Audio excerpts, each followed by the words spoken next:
This, oh, look at that. Delicious.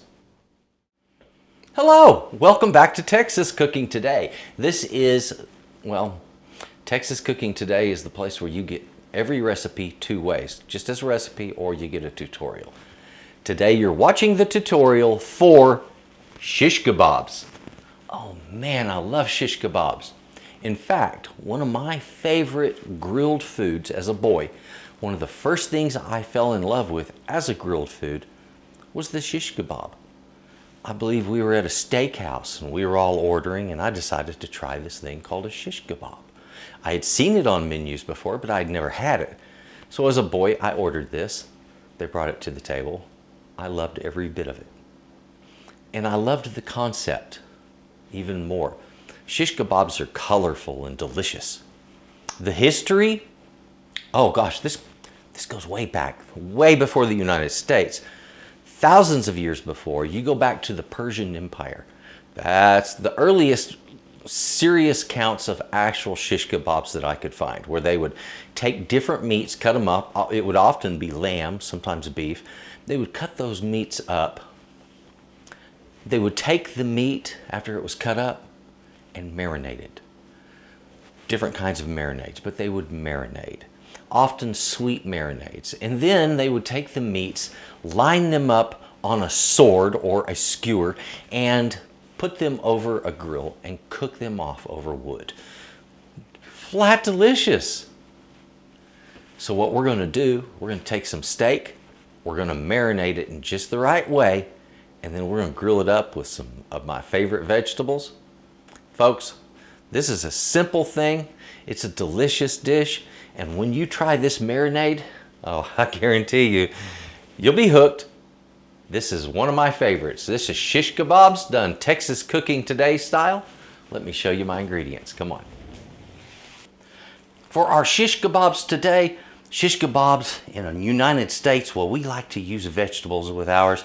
And so onions, peppers, tomatoes, you decide what you prefer to add to yours. Now me, I'm going to be using jalapenos and poblanos and some red onion, and it adds a lot of color and vibrance to the whole thing.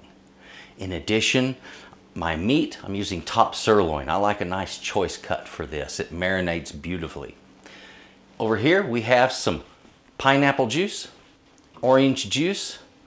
This is wine. We got some a light fruity wine here. You're going to want something that is like I'm using white Zinfandel. Also a blush wine would work. Inexpensive, you know, you don't kill yourself on this. It needs to be fruity, all right? You use your choice. Soy sauce, apple cider vinegar, garlic powder, onion powder, and that makes your marinade for a fantastic tasting shish kebab. Now folks, let's get this started. It's not hard to do, and it is delicious.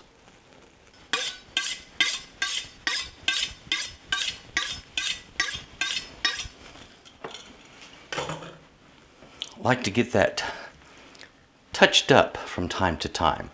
When I'm cutting my meat for shish kebabs, what I'm looking for is a piece that is roughly 1.5 inches by 1.5 inches. All right, and that's just what I would like to see.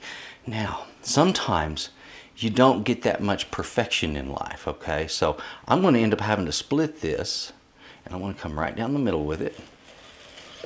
All right, next, my pieces on some will be a little narrower, but not badly. There we go. All right, look at that. Nice little pieces for shish kebabs. If you'll notice, I left that fat on there too. Here's how I see it. This is a sirloin steak. Let the steak part of it shine. Leave that fat on there. It's a good thing. It's all about flavor. And you're going to end up with a really good shish kebab that way. All right, look at that.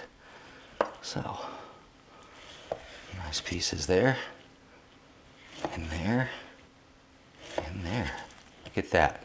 So we have good even pieces. These will marinate nicely, and they're going to be perfect when they cook up. Now here's the thing. You don't want these to be too big, because if it's cooking on this edge, it has to cook all the way through to the center before you turn it over and cook it on the opposite edge, all right?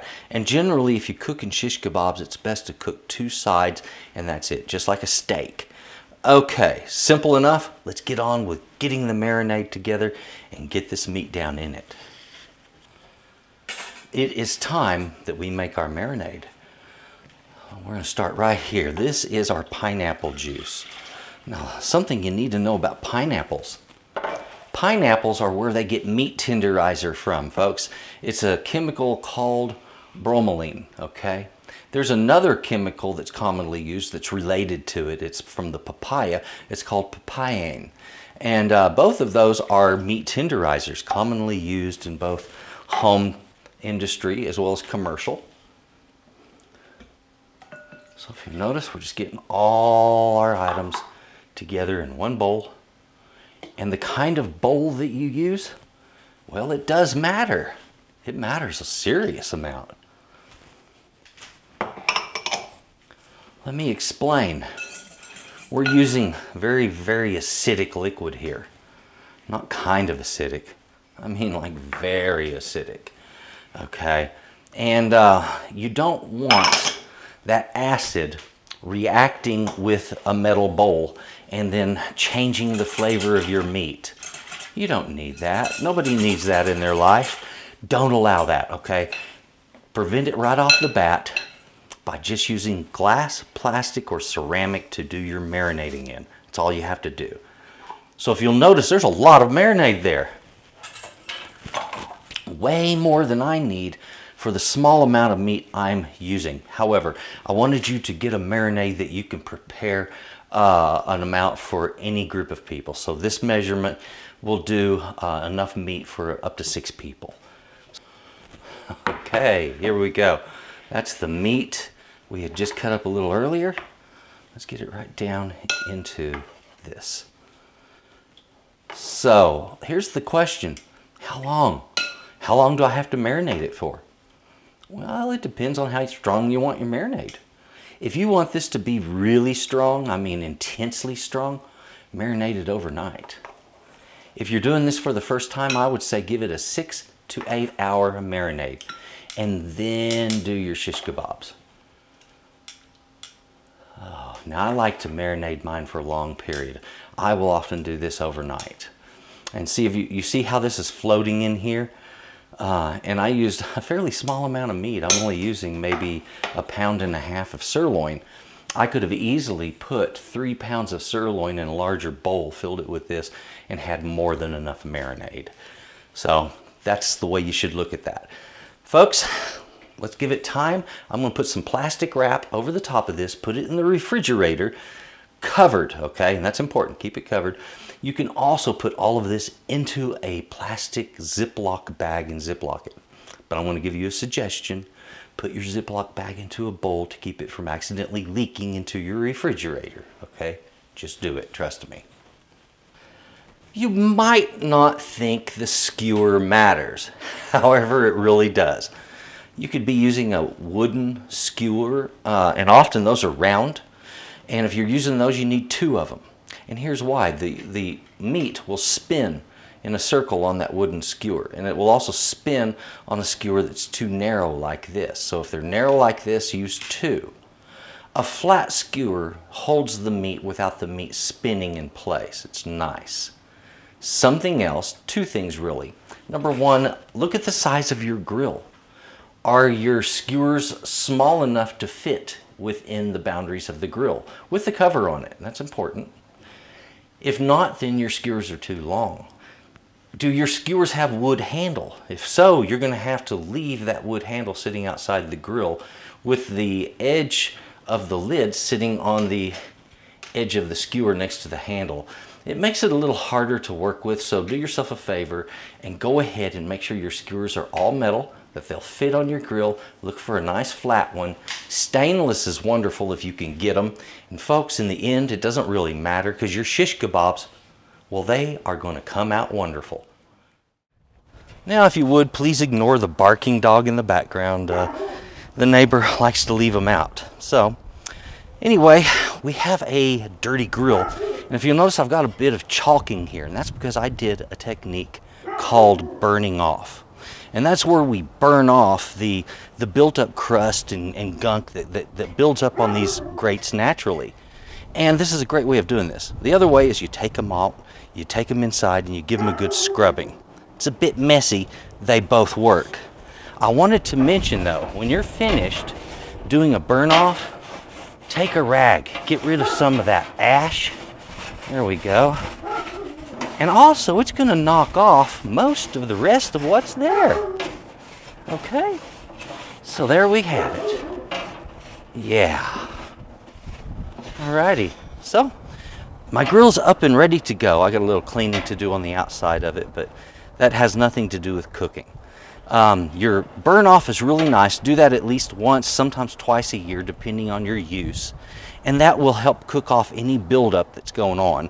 And it keeps the whole thing looking really nice and clean inside. I've been using these things all of my life. This is the best way I've found. My meat has been marinating for a long time now. Remember, the longer you marinate, the better you get penetration on the meat. So give it plenty of time. I have several things here. I've got some poblanos, I've got some onion, and we've got some jalapenos here. And so what I want to do is to take these and to lay them out in such a way that it's easy to grab a hold and work with everything. So that's what I'll do. Usually with my onion segments, I like to, if they're small like that, I'll do two, but larger, I'll just do one segment. And I like to do a piece of onion and a piece of pepper side by side, like so, on my skewer. And that way, in between the pieces of meat. Now, let's start here. We'll get a pepper. Now, be careful not to run that skewer through your hand. These things are pretty sharp. Alright, so we're going to start with a nice beautiful pepper on ours. Pull out some of these chunks of meat. Now your meat is going to look a little different. It's going to look a little more brown, and that's because it's been sitting in a marinade that has been partially cooking it, okay? And boy, it sure was tender. Oh, here we go. Piece of the onion, pepper, and right on there. This skewer is wide. It's flat and wide, and if I push it through the onion this way, it's likely to split it. But if I turn it this way, it won't, and that's because the fiber of the onion runs this way. Well, and it's the same way on these chilies. Be careful which way you put things on so that it'll all work together for you. Okay, there, come on. We're going to make some smoke in the grill. So I'm going to take a piece of wood, I'm going to wrap it up. Just that simple. That's all you got to do is that. If you want, you can take, a pin or whatever, poke a couple of holes in it. It's not going to really matter that much, but it will give you a little stronger smoke release. All you have to do here is place this underneath your grill. And something else I want to mention is when we use our grill enough, they get a lot of buildup on them, and you have to clean the thing. You can either take it in and scrub it in your sink, or you can heat this thing up and burn that off. And that's what I did. That's the reason you see little tinges of white. That's the ash. Okay, so I left it sitting on high for about an hour, and that way it burns off everything and it leaves me with a nice clean grill to use. I'll do that about twice a year. Okay, I have my wood back here. When I turn this on, we're going to get some good heat going, and we'll get that meat out here just as soon as this is smoking, and we got nice hot grate here. I'm going to be using all three burners on this one. It's not necessary, but I find with a skewer that's that long, it makes it a little easier on placement. My grill is preheated. I'm starting to get smoke off of my wood back there. It's just a light odor of it right now, so it's not real strong, but it has started to release. So that means I am ready to get my shish kebabs up in here. Now when I'm doing these, I like to keep gloves handy. Okay, so I've got some leather gloves here I keep handy when I do this stuff, because when you're dealing with shish kebabs, sometimes it's helpful to grab the end of the shish kebab, either here or here, and outside of what you're doing with your tongs. So we have that. Nice. I'm going to give these about 5 minutes on each side. So 5 minutes here, flip it over 180 degrees, 5 minutes on the other side, and then they're ready to pull inside and enjoy. Keep the lid closed so you get that smoke. Yeah. Oh, look at that, folks. That's what I'm talking about right there.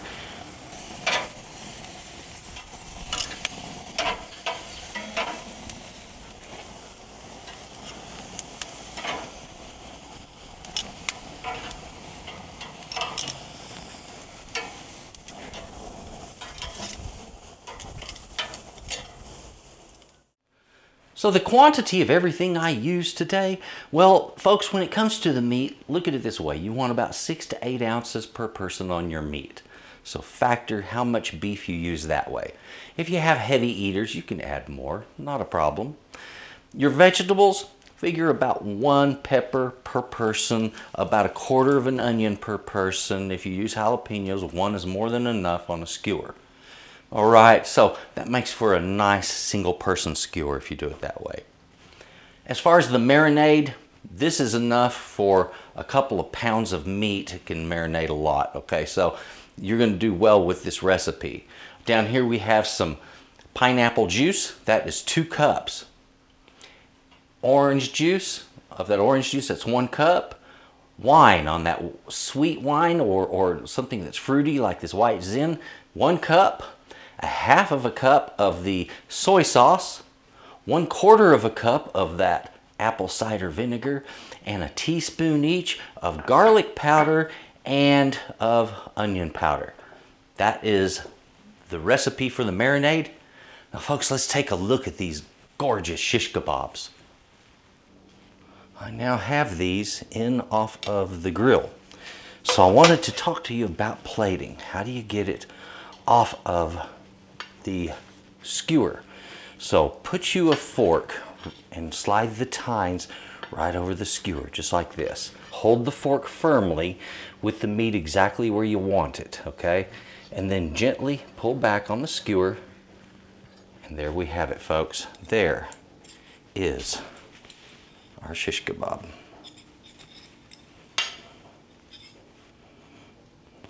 That is beautiful. Fantastic plating, exactly what we're looking for right there. Oh, I've been waiting for this. I have so aromatic.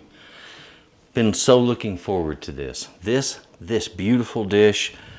Oh yeah. We've got this wonderful meat.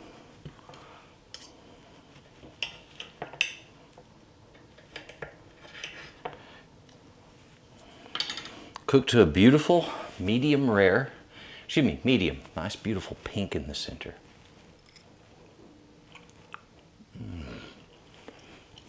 Buttery tender. And there's that sweet flavor, that beautiful kick.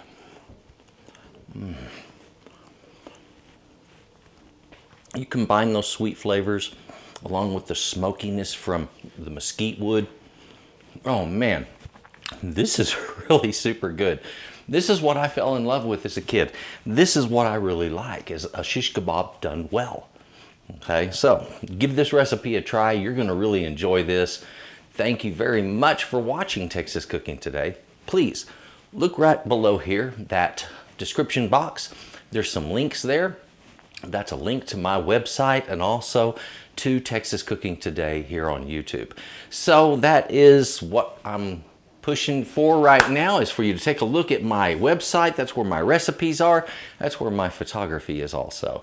And thank you very much for watching this. Please subscribe, click the bell, click that like button, and folks, you have a good day. Bye-bye. Oh, yeah. I wanted to speak to you for just a moment about my recipes. Now, I put out my recipes, okay? They're on my website. Now, I don't put out your average everyday recipe. You know, I had somebody comment to me recently.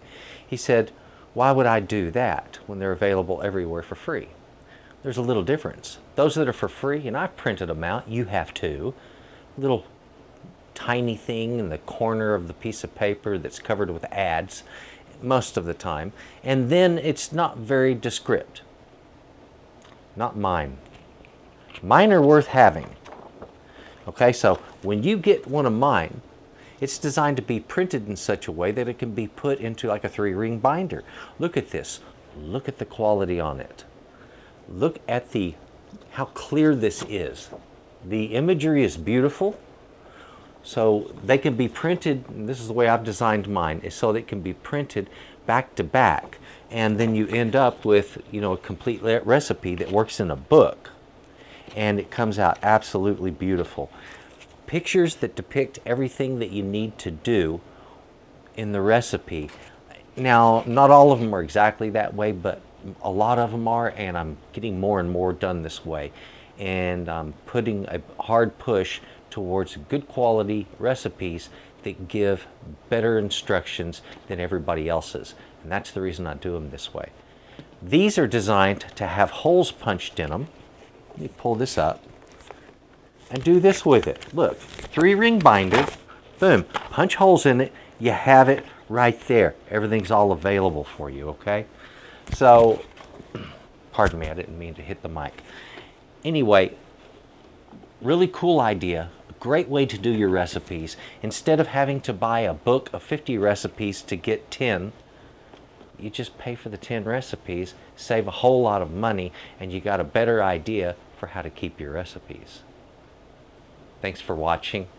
Please enjoy what I provide. Check out Texas Cooking Today. There's a lot, I mean a lot of recipes there. And if you would, take a look in the description box down underneath me here, and you'll find the links to my website, to Texas Cooking Today, to the stuff that I do, and how to keep up with me and to find out a little bit more. Thank you very much. You have a good day.